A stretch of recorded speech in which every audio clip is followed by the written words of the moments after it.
Après avoir beaucoup parlé de probabilité, on va maintenant faire le lien avec les statistiques. Donc expliquer, ce que vous savez déjà en partie, la signification d'une probabilité qui est un nombre assez abstrait. Je prends l'exemple simple du jeu de pile ou face avec une pièce équilibrée. Vous jetez une pièce équilibrée, vous pouvez obtenir un résultat pile ou un résultat face, et on dit que la probabilité de chacun de ces deux résultats, c'est 1/2. Qu'est-ce que ça signifie?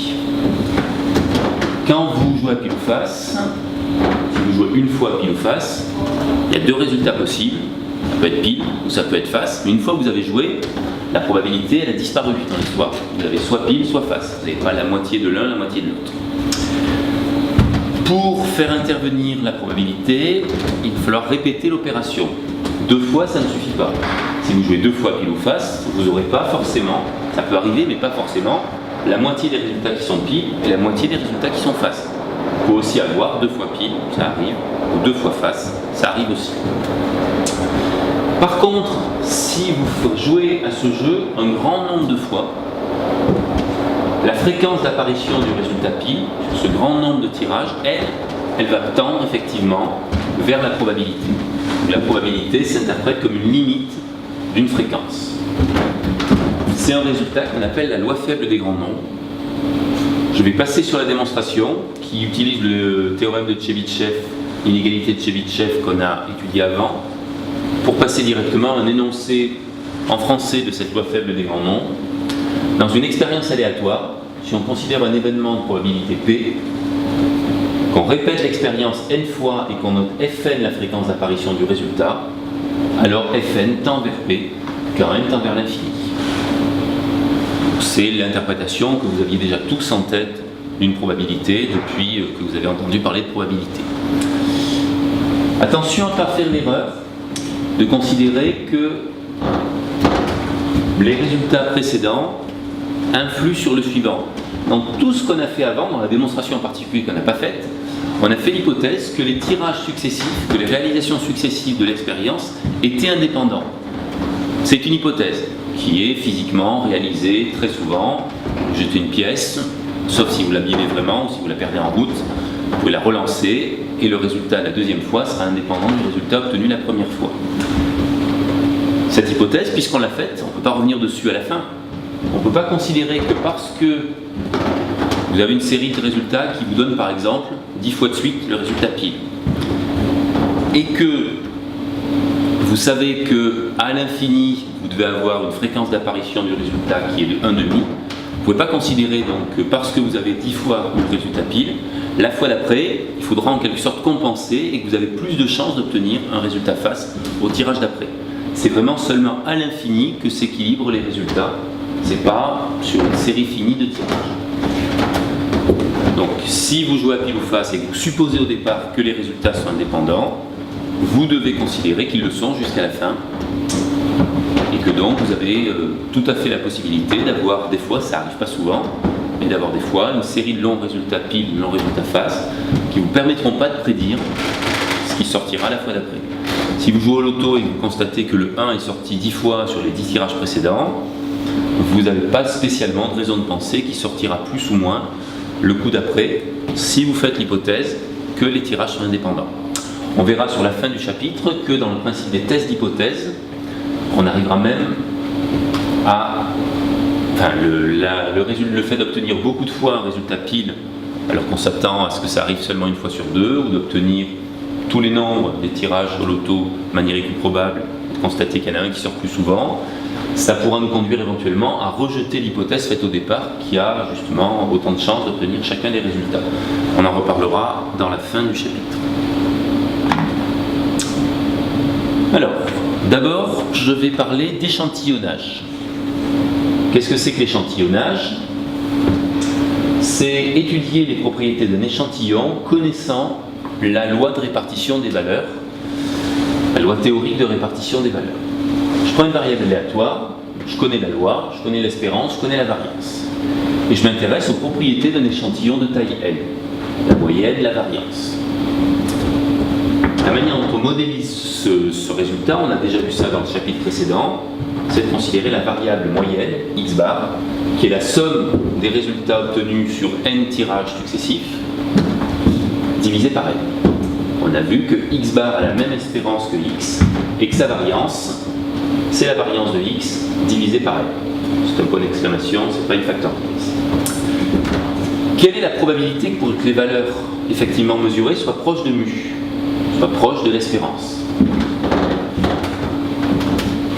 On va calculer ça dans le chapitre précédent.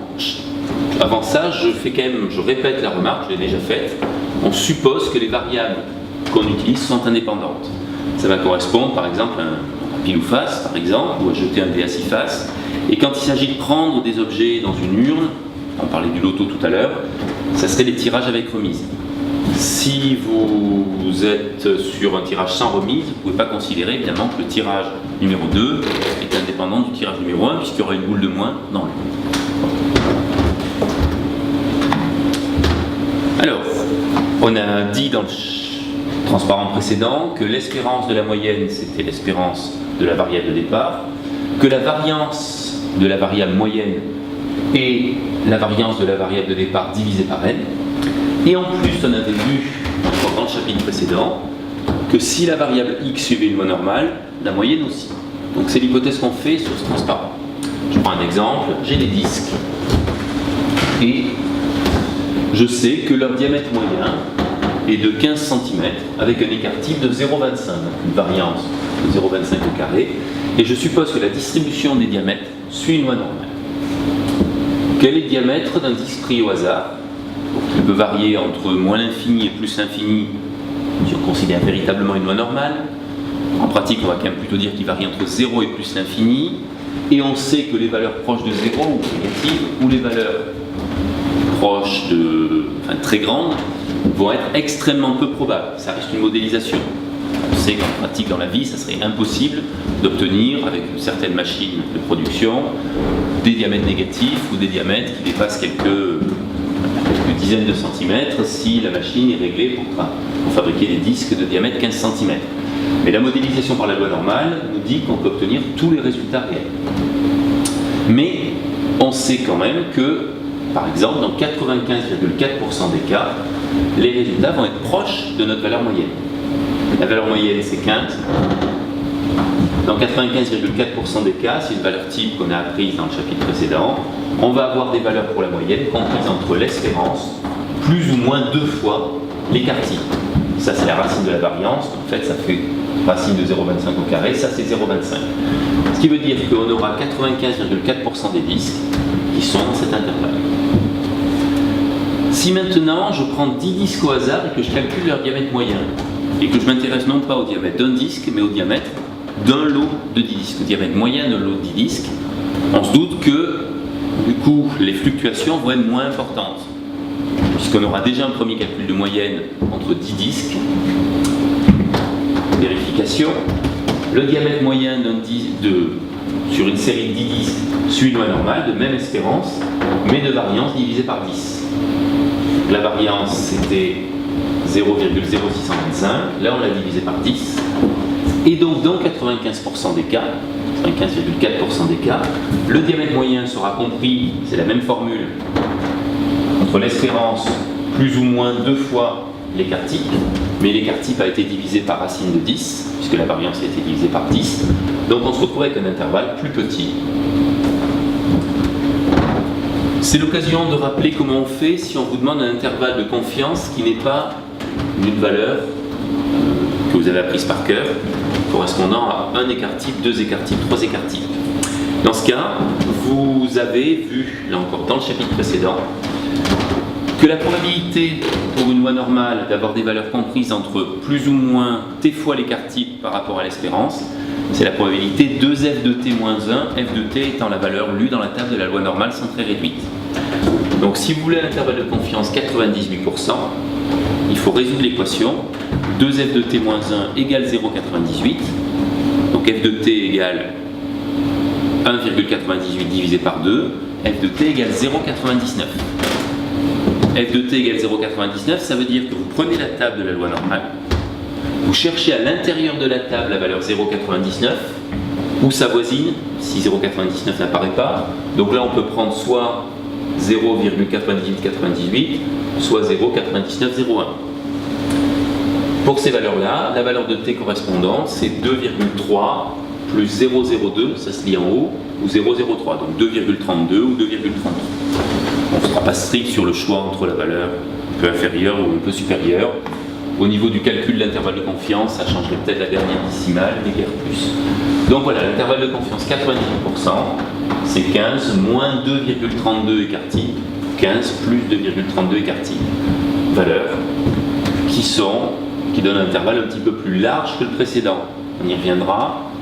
Cet intervalle doit contenir 98% des cas, le précédent 95% des valeurs, donc cet intervalle est un peu plus grand que celui-là, puisqu'il contient plus de valeurs. Alors si la loi est quelconque, si la loi n'est pas une loi normale, on va considérer en fait qu'on prendra aussi une loi normale. Pourquoi ? Parce qu'on a vu que on peut approcher souvent les lois, quand l'effectif est grand, par une loi normale. Si n est assez grand, si on prend des variables aléatoires identiques, indépendantes, l'espérance mu et de variance sigma carré, on sait que x bar suivra une loi de paramètres mu et sigma carré, mais le théorème central limite, théorème de la limite centrée, on peut aussi l'appeler, c'est mieux, dit que la moyenne faite à partir d'une loi quelconque, de la répétition d'un grand nombre d'itérations, puis de prise de moyenne, pour une loi quelconque, si l'effectif est grand, va donner une variable x bar qui suit une loi normale. L'espérance et la variance, on les connaissait déjà, mais en plus on rajoute l'hypothèse. Avec ce théorème, on montre que on peut considérer que la moyenne suit une loi normale. Qu'est-ce que ça veut dire n assez grand? Ça veut dire pas n égale 2 ou 3 ou 5, quelques dizaines. Cette approximation, de toute façon, elle ne sera jamais parfaite, donc elle sera simplement meilleure si l'effectif est grand. Donc j'aurais envie de dire qu'à partir d'un échantillon de taille 30, 50, on a le droit d'utiliser cette approximation. Dans le transparent suivant, déjà, pour un effectif de 20, on va l'utiliser. Donc dites-vous qu'à partir du moment où on vous demande de faire un exercice, il faut que vous ayez ce théorème à disposition, donc il faut considérer que vous pouvez faire l'approximation et que c'est plutôt le problème du correcteur, donc celui qui pose l'énoncé, si l'effectif est trop petit pour que ce soit vraiment réaliste. Premier exemple, fabrique de piles, la tension moyenne est de 1,6 volts, l'écart-type de 0,1 volt, ça c'est pour une pile. Si je prends la tension moyenne d'un échantillon de 50 piles, ça suivra dans ce cas une loi normale, parce que 50 c'est un grand effectif de même espérance et de variance divisé par 50. Donc l'écart-type est lui divisé par racine de 50, et voilà sa valeur.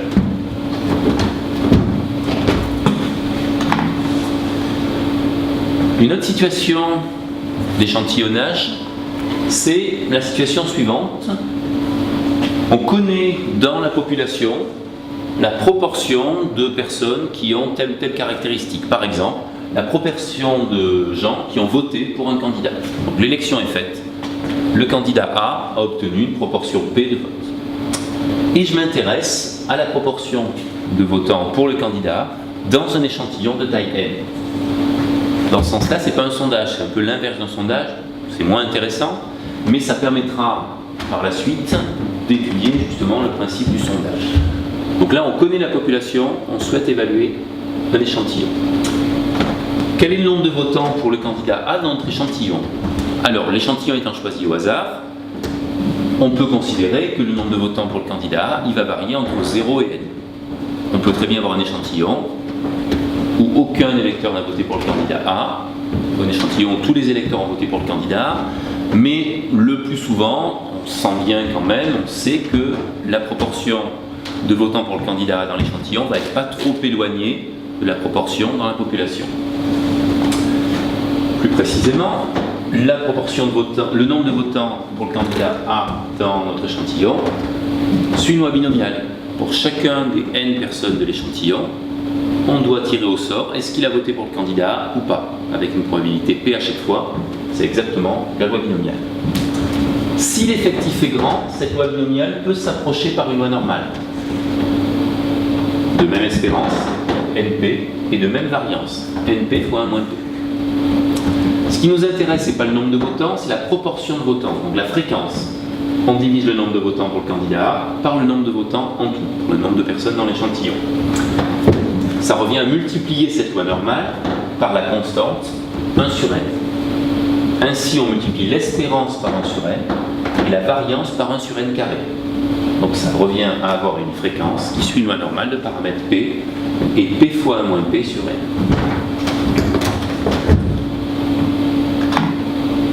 Je prends un exemple d'application. Ce n'est pas une élection ici, mais ça y ressemble. Vous avez 10% de gauchers dans la population. Chiffre qu'on admet, on suppose qu'on sait ça. Et on souhaite savoir quelle est la probabilité d'en avoir plus de 15% dans un groupe de 20 étudiants. Si on suppose que 20 est assez grand pour faire l'approximation décrite dans le transparent précédent, la fréquence de gauchers dans notre échantillon de 20 étudiants suit une loi normale, 2 paramètres 0,1 et la variance divisée par 20. Donc la probabilité que cette fréquence dépasse 15%, comment on la calcule? On se ramène à la loi normale centrée réduite, on fait f moins 0,1 sur la racine carrée de 0,09 sur 20. Ce côté, même opération pour 0,15, et on se ramène à cette probabilité que z, loi normale centrée réduite, dépasse 74,5%.